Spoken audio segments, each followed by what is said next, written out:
Sorry, Tena. Video na po. Ito mo. Dali. Oh, perfect po. Tayong hapon. So ma'am, was PRRD in a better mood today than yesterday? Yes, yes. Today was a very good day and a very productive visit.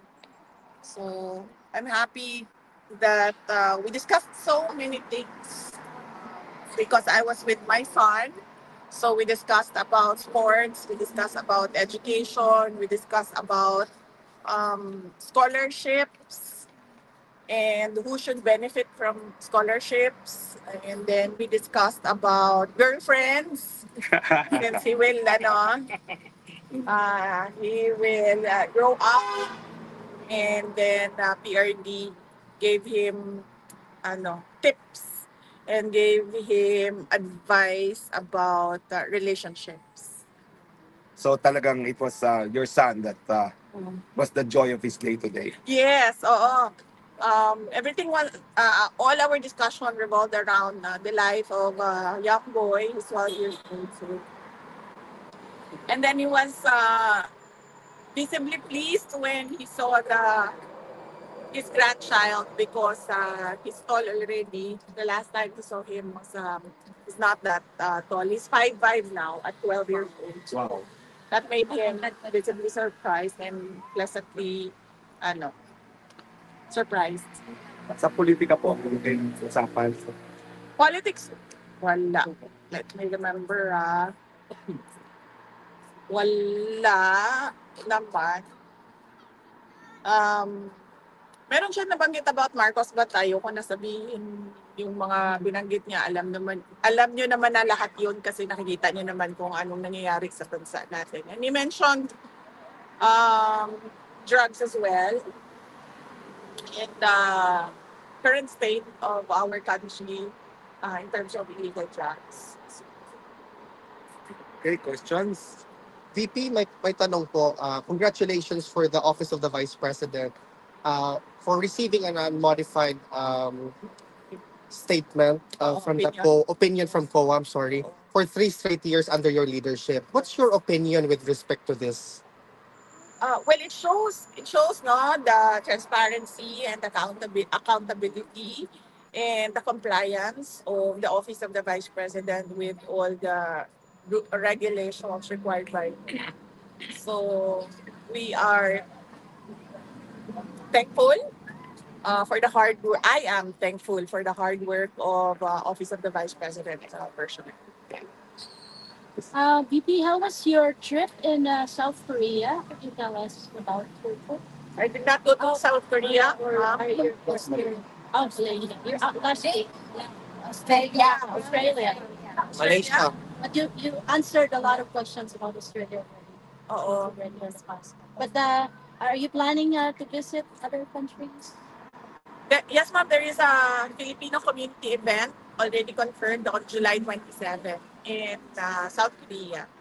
Oh yeah, that's the one. So ano pong gagawin doon? Just a community event? It's a Filipino community program. They organized it, and we were invited as the speakers. Yes. Does it mean po? Sorry, go ahead. Yes, we confirmed on the schedule because I wanted to thank the Filipino community as well in South Korea. Personally, thank them. I've always been thanking and I've always expressed my gratitude to the Filipino communities worldwide. But when we receive invitations, we really try to accommodate it so that we can personally thank everyone. Does it mean po ba na doon po kayo sa South Korea during the SONA of the President? Okay, during the SONA, I'll be traveling back to the Philippines. It's the travel day.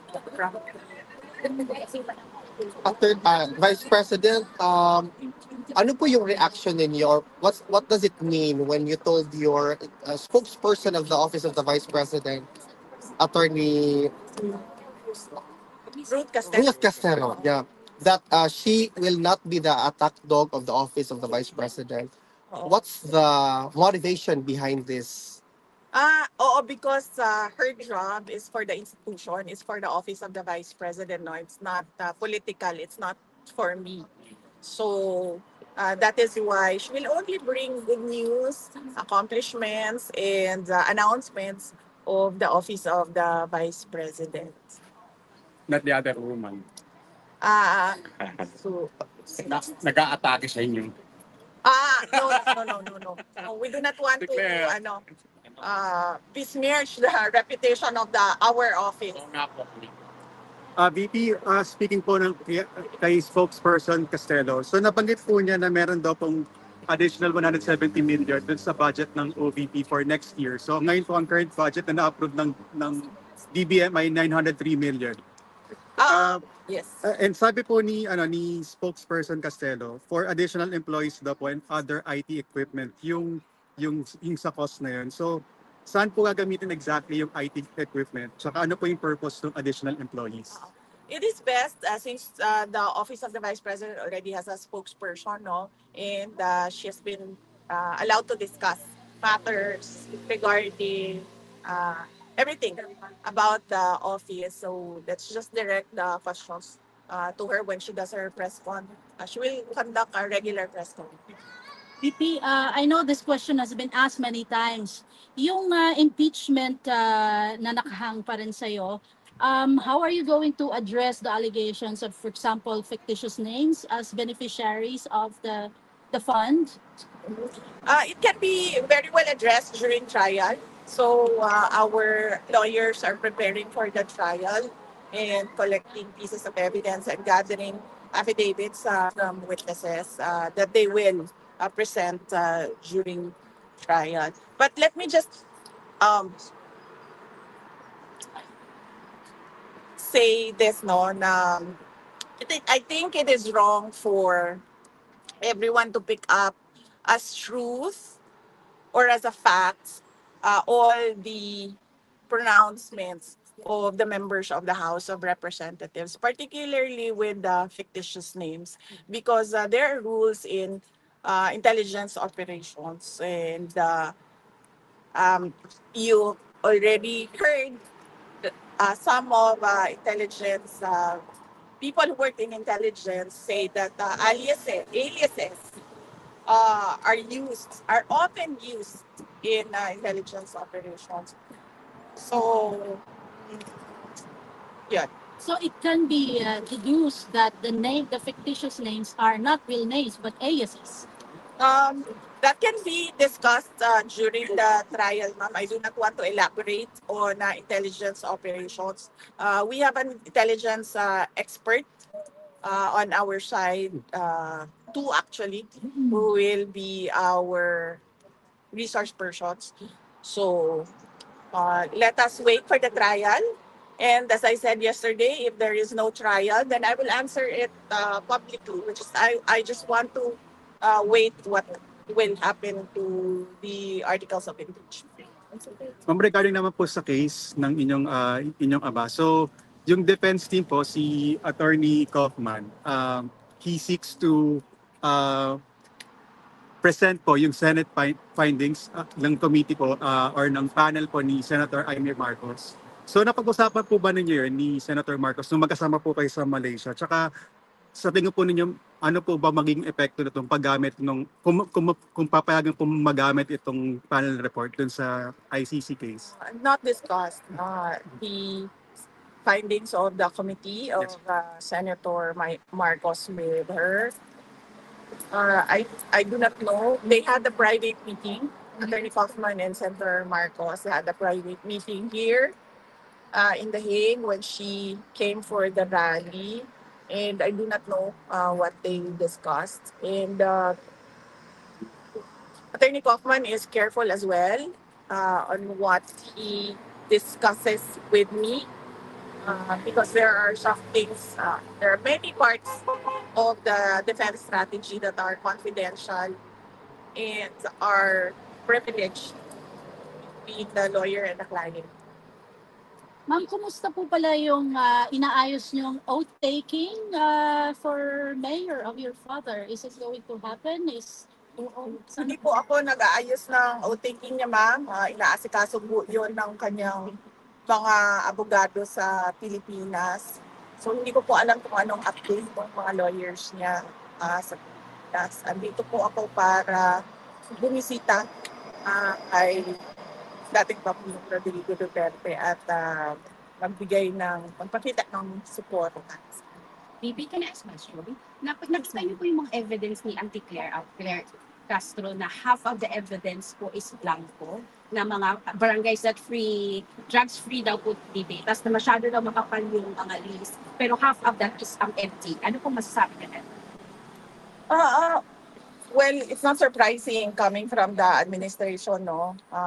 They fabricate many things and many accusations. So I would not be surprised if they fabricate data with regard to the drug situation. So, example, ng fake news.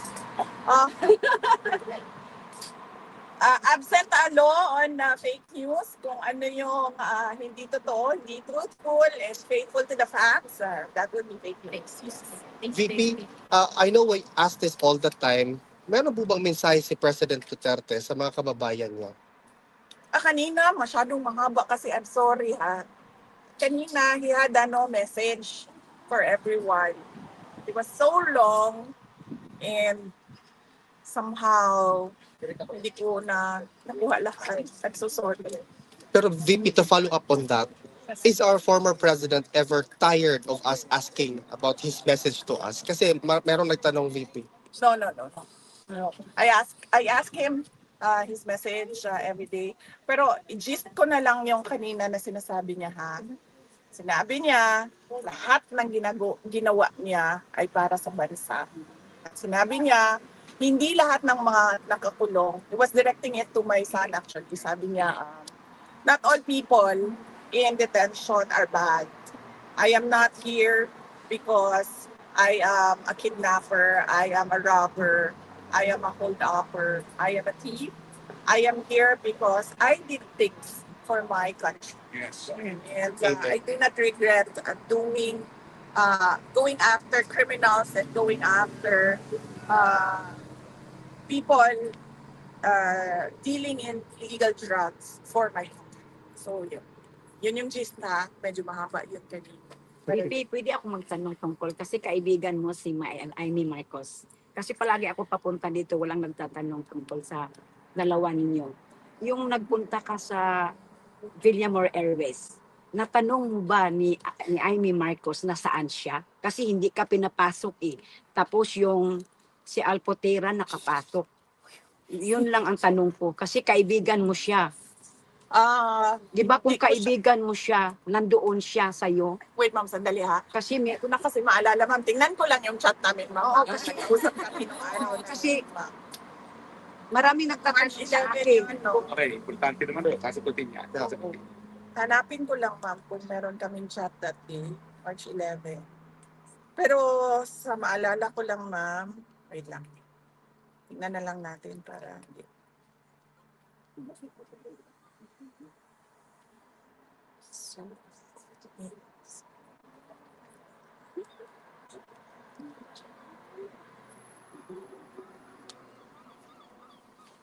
Ilang weather ngayon ba yung So, mahaba din yung chat namin. Sandali na. Sorry. Nasa May pa tayo. Nasa May 10 pa tayo. May 7 pa tayo. May 1. So, may isang buwan pa.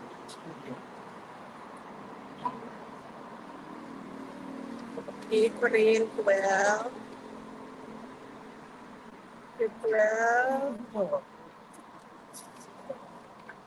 April 6. Kaya ba?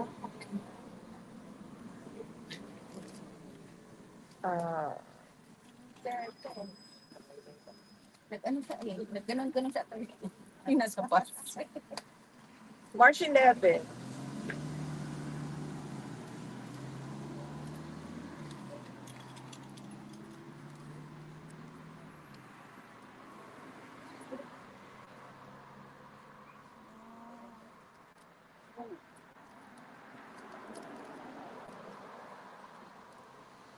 Hindi pwede i-share dito. That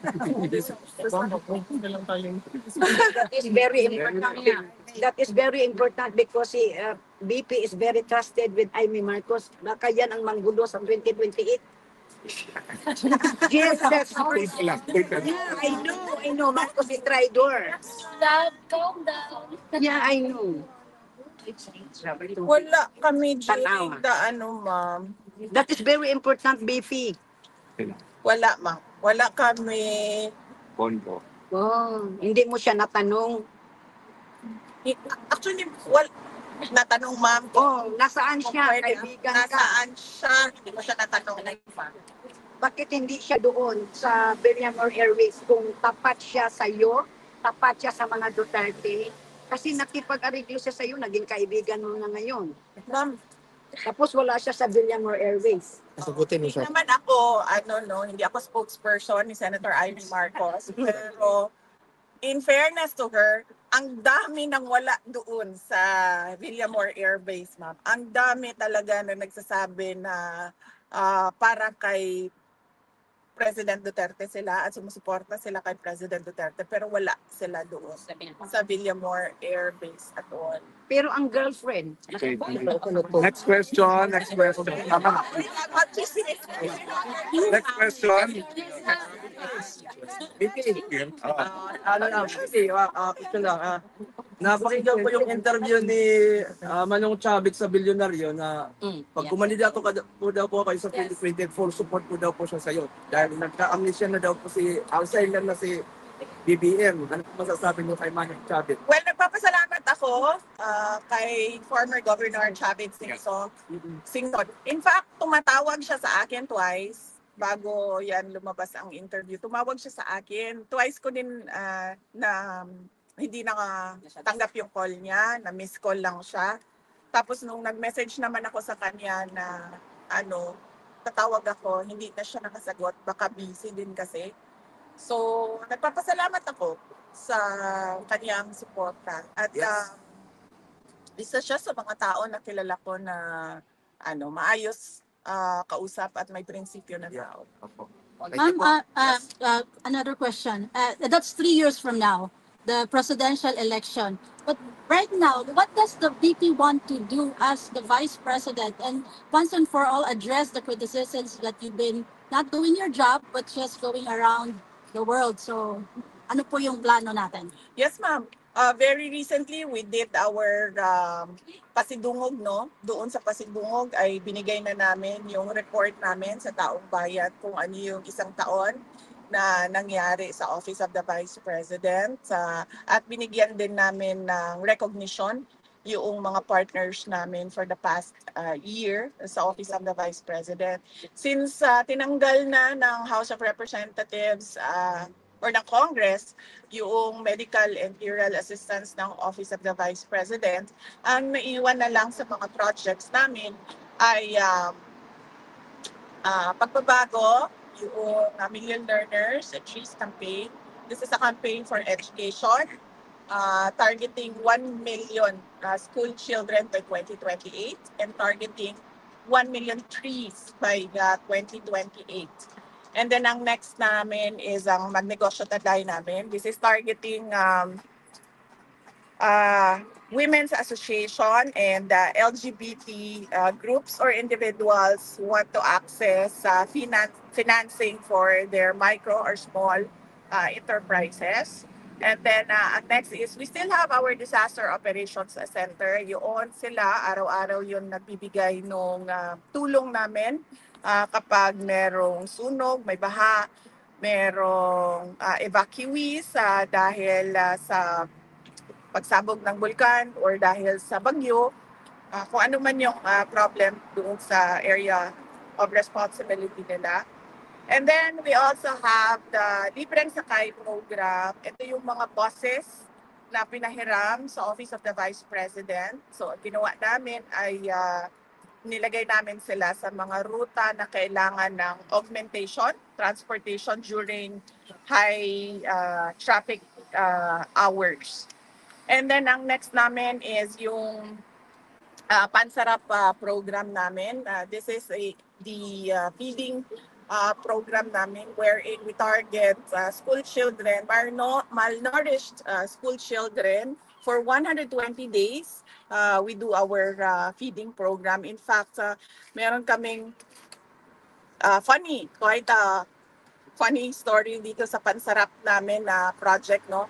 Dahil after 120 days, nagkaroon kami ng beneficiary na naging obese ang kanyang weight. So nagka-problema na naman kami kasi sabi nung aming project manager, hindi pwedeng obese ang isang bata. So kailangan doon sila pumasok sa weight para sa edad nila.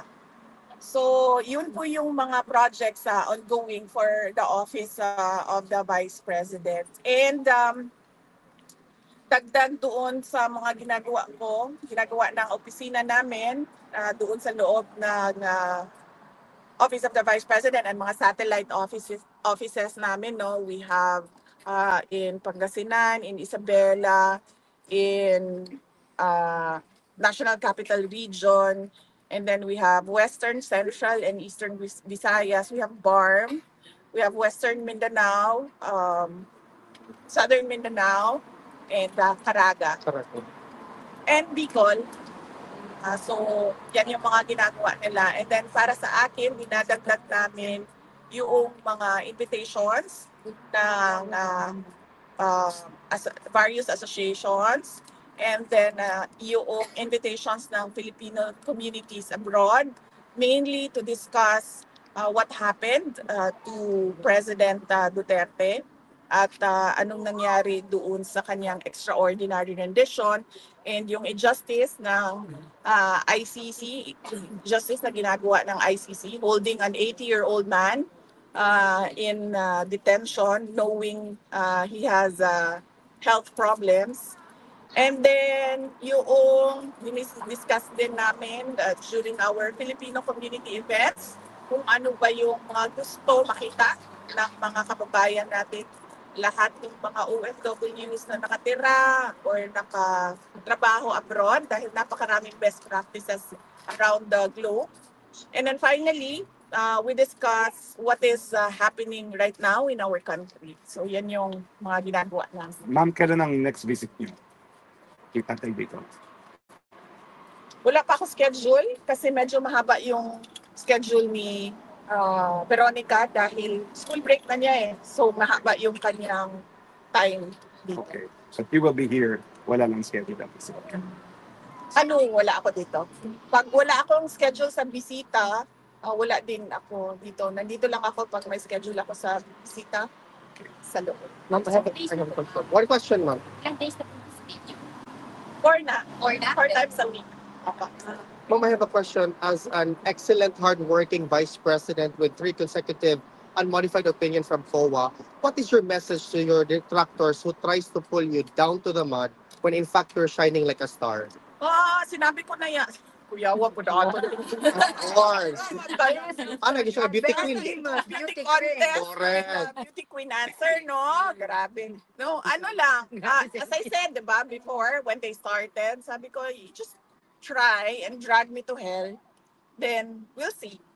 VP, mabuhay ka. Mahal ka ng mga Pilipino. Thank you. VP, Okay. additional, one more question po. Oh. VP, kasi di ba since March po, nung dinala po dito si former president, and then until now, meron pong relatives from the Duterte family. Meron na po ba kayong estimate pa kung magkano na po yung nagastos ng yung family dun sa pagbisita niyo po dito for the past 3 months po? Ako hindi. Hindi kami nagkakwenta ng gastos namin sa pagbigay ng suporta kay dating Pangulong Rodrigo Duterte. As I'm sure hindi nagkakwenta itong mga kabayan. Exactly. Hindi nga kami nagkwenta, 2 beses kami mag-print. That is personal question, Okay, okay. Speaking of funds, legal funds, how is it that, of course, as the proceedings drag, may legal funds na incur with paying the defense team? So you mentioned before na hati-hati din among the family members. Is the accessing the legal defense fund at the ICC is on the table or still not considering it? Wala ako. I don't remember anything. I don't remember saying noon na hati-hati kami sa legal funds. Ang legal funds po ay pinag-uusapan ng client at ng lawyer. So medyo confidential po yun. Hindi ko sinasabi ng lawyer kung ano yung napag-usapan nila ng kliyente niya. No? So sa kanila yon.